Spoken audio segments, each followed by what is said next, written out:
नमस्ते जी, वैदिक राष्ट्र में आपका स्वागत है। आज का हमारा विषय है ऋषि दयानंद ने सत्यार्थ प्रकाश ग्रंथ की रचना क्यों की।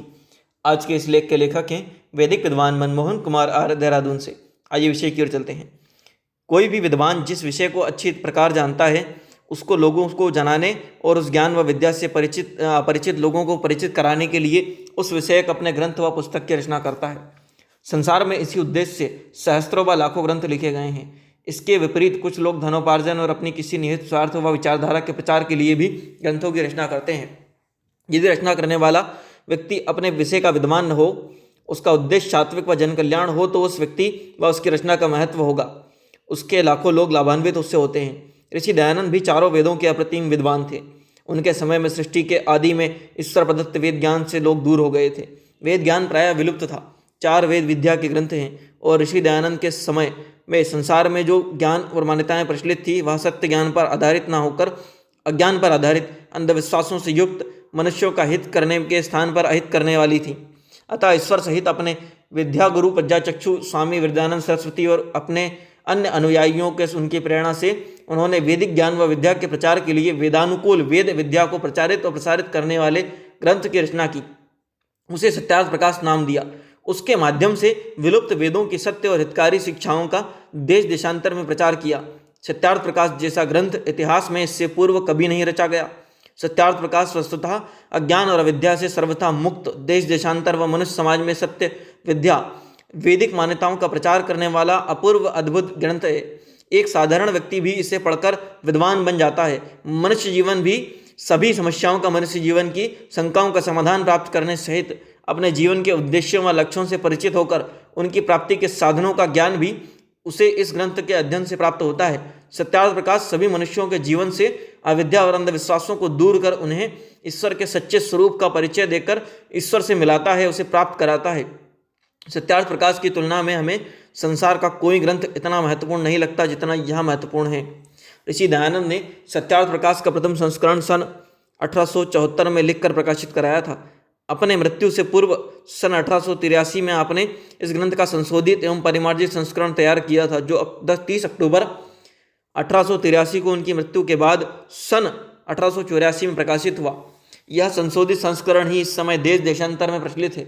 इस ग्रंथ की भूमिका में ऋषि दयानंद जी ने इस ग्रंथ को बनाने का प्रयोजन अवगत कराया है। वह कहते हैं कि मेरा इस ग्रंथ के बनाने का मुख्य प्रयोजन सत्य अर्थ का प्रकाश करना है, अर्थात जो सत्य है उस सत्य को सत्य, जो मिथ्या है उस मिथ्या को प्रतिपादित करना सत्य अर्थ का प्रकाश समझा है। वह सत्य यही कहता तो सत्य के स्थान में असत्य और असत्य के स्थान में सत्य का प्रकाश किया जाए, किंतु जो पदार्थ जैसा है उसको वैसा ही कहना लिखना मानना सत्य कहलाता है। जो मनुष्य पक्षपाती होता है वह अपने असत्य को भी सत्य और दूसरों के विरोधी मत वालों के सत्य को भी असत्य सिद्ध करने में प्रवृत्त होता है। इसीलिए वह सत्य मत को प्राप्त नहीं हो सकता। इसीलिए विद्वान आप्तों जिन्हें सत्य विद्याओं का यथार्थ और पूर्ण ज्ञान हो, जो समाज की उन्नति की भावना से निस्वार्थ होकर सामाजिक कार्यों में प्रवृत्त हो, का यही मुख्य काम है कि उपदेश व लेख के द्वारा सब मनुष्यों के सामने सत्यासत्य का स्वरूप समर्पित कर दें। पश्चात वे स्वयं अपना हिताहित समझकर सत्यार्थ का ग्रहण और मिथ्यार्थ का परित्याग करके सदा आनंद में रहें। महर्षि दयानंद ने उपयुक्त पंक्तियों में अपने ग्रंथ सत्यार्थ प्रकाश बनाने का प्रयोजन विदित किया है। उन्होंने जो कहा उसका उनके द्वारा ग्रंथ में पूरा पालन हुआ है। महर्षि दयानंद सच्चे व सिद्ध योगी थे। उन्होंने योगाभ्यास के द्वारा समाधि अवस्था में ईश्वर का साक्षात्कार किया था। वह वेदों के विद्वान थे। उन्होंने वेदों पर न केवल ग्रंथ लिखे अपितु वेदों का भाष्य भी किया। आकस्मिक मृत्यु के कारण वह वेद भाष्य के महत्वपूर्ण कार्य को पूर्ण नहीं कर सके। उन्होंने ऋग्वेद के आंशिक व आधे से कुछ अधिक यजुर्वेद का संपूर्ण भाष्य किया है। चतुर्वेद विषय सूची लिखकर उन्होंने चारों वेदों के भाष्य की अपनी पूरी योजना प्रस्तुत की थी, जो अन्य परवर्ती विद्वानों के लिए भी उपयोगी रही। वेद सब सत्य विद्याओं की पुस्तक है। वेद ईश्वर से उत्पन्न सृष्टि विषय परा व अपरा विद्याओं का सत्य ज्ञान है। ऋषि दयानंद वेद सहित सभी विद्याओं में पारंगत थे। अतः उनका बनाया हुआ सत्यार्थ प्रकाश ग्रंथ अन्य मनुष्यों और विद्वानों द्वारा रचे गए ग्रंथों में सर्वाधिक महत्वपूर्ण और उच्च स्थान रखता है। इस ग्रंथ की महत्ता का ज्ञान तो इसका अध्ययन करने पर ही होता है। यदि सभी मतों के लोग अपने अपने ग्रंथों को पढ़ते हुए भी सत्यार्थ प्रकाश ग्रंथ को निष्पक्ष होकर पढ़ें तो उन्हें भी इसमें ऐसी अनेक बातें प्राप्त होंगी जो उनके मतों में नहीं है। मनुष्य जीवन को इसके लक्ष्य मोक्ष तक पहुंचाने के लिए वेदों सहित सत्यार्थ प्रकाश ग्रंथ का अध्ययन करना हमें सर्वथा आवश्यक और उचित लगता है। जो भी व्यक्ति निष्पक्ष होकर इस ग्रंथ का अध्ययन करता है वह इसी निष्कर्ष पर पहुंचता है। सत्यार्थ प्रकाश ग्रंथ की भूमिका में ग्रंथ रचना का उद्देश्य बताने के बाद स्वामी दयानंद ने अत्यंत महत्वपूर्ण बातें लिखी हैं जो सबके जानने योग्य हैं। वह लिखते हैं कि मनुष्य का आत्मा सत्यासत्य का जानने वाला है, तथापि अपने प्रयोजन की सिद्धि, हठ, दुराग्रह, अविद्या आदि दोषों से सत्य को छोड़कर असत्य की ओर झुक जाता है। परंतु इस सत्यार्थ प्रकाश ग्रंथ में ऐसी बातें नहीं रखी हैं और ना ही किसी का मन दुखाना, किसी की हानि का तात्पर्य है, किंतु जिससे मनुष्य जाति की उन्नति और उपकार हो। सत्यासत्य को मनुष्य लोग जानकर सत्य का ग्रहण, असत्य का परित्याग करें, क्योंकि सत्य उपदेश के बिना अन्य कोई भी मनुष्य जाति की उन्नति का कारण नहीं है। सत्यार्थ प्रकाश की महत्ता के अनेक कारण हैं। सत्यार्थ प्रकाश की भूमिका में लिखे स्वामी दयानंद जी के यह शब्द अत्यंत महत्वपूर्ण हैं। यद्यपि आजकल बहुत से विद्वान प्रत्येक मतों में हैं, वे पक्षपात छोड़कर सर्वत्र सिद्धांत अर्थात जो बातें सबके अनुकूल, सब में सत्य है, उनका ग्रहण, और जो एक दूसरे के विरुद्ध बातें हैं उनका त्याग कर परस्पर प्रीति से वर्ते और वर्तावे तो जगत का पूर्ण हित हो। क्योंकि मतांतरों व इतर विद्वानों के विरोध से अविद्वानों में विरोध बढ़कर अनेक विधि दुखों की वृद्धि, सुख की हानि होती है। इस हानि ने जो कि स्वार्थी मनुष्यों को प्रिय है, सब मनुष्यों को दुख सागर में डुबो दिया है।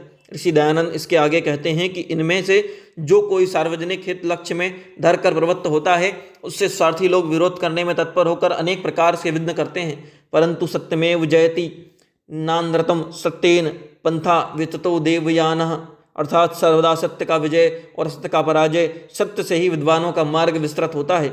इस पर दृढ़ निश्चय के अवलंबन से आप्त लोग परोपकार करने से उदासीन होकर कभी सत्य का अर्थ का प्रकाश करने से नहीं हटते। स्वामी दयानंद जी ने जीवन भर अपने इन वचनों का पालन किया। बरेली में जब उनके द्वारा असत्य का खंडन करने से रोकने का प्रयास उनको किया गया तो उन्होंने सिंह घोषणा की थी, कहा था कि जब तक संसार में ऐसा सूरमा सामने नहीं आता जो कहे कि वह मेरी आत्मा का नाश और अभाव कर देगा, तब तक मैं असत्य का खंडन करने के अपने प्रस्ताव पर विचार भी नहीं कर सकता कि असत्य का खंडन नहीं करूंगा। सत्यार्थ प्रकाश की भूमिका में इसके बाद भी ऋषि दयानंद ने अनेक महत्वपूर्ण बातें लिखी है।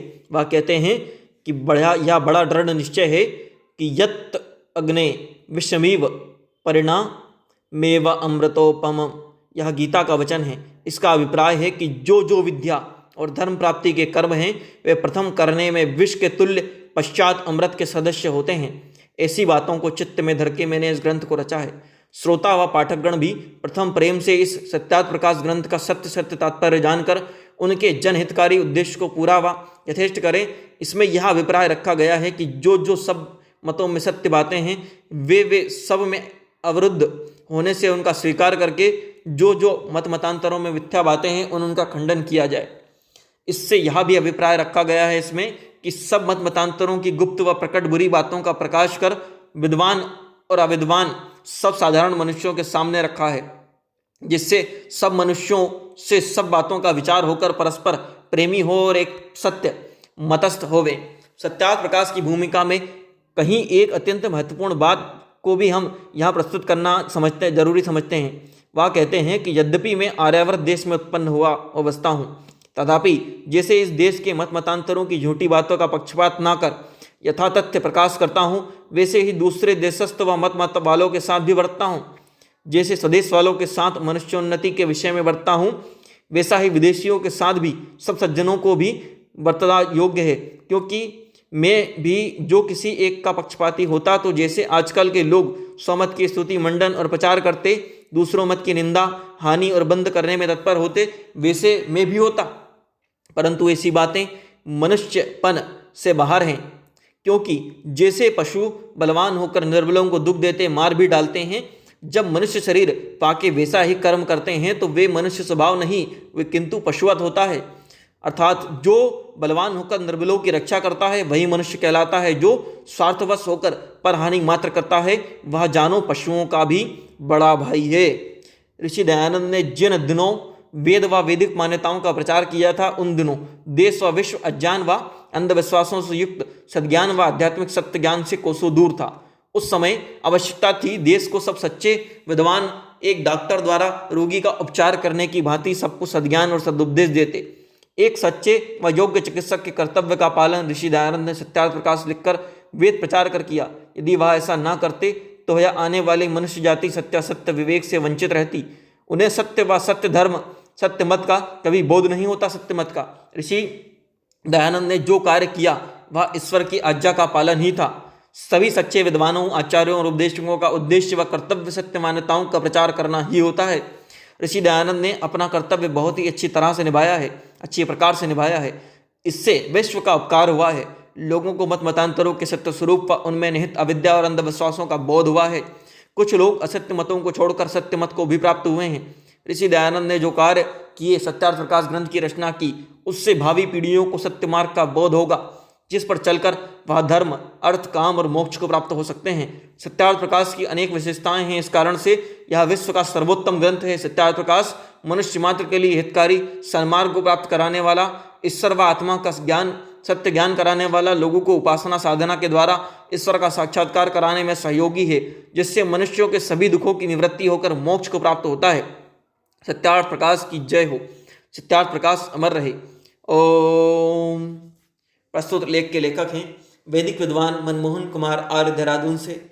इस तरह के अन्य वैदिक लेखों के लिए, प्रेरणादायक कहानियों के लिए, महापुरुषों के जीवन परिचय के लिए, पंचतंत्र की नीतिगत कहानियों के लिए, वैदिक भजनों के लिए वैदिक राष्ट्र यूट्यूब चैनल को लाइक करें, शेयर करें, सब्सक्राइब करें, बेल आइकन की घंटी को दबा दें। डिस्क्रिप्शन बॉक्स में भी आपको हमारे वीडियो की प्लेलिस्ट मिल जाएगी, वहां से आप अन्य वीडियो का लाभ भी ले सकते हैं। धन्यवाद। अपने कीमती सुझाव कमेंट करना ना भूलें। धन्यवाद।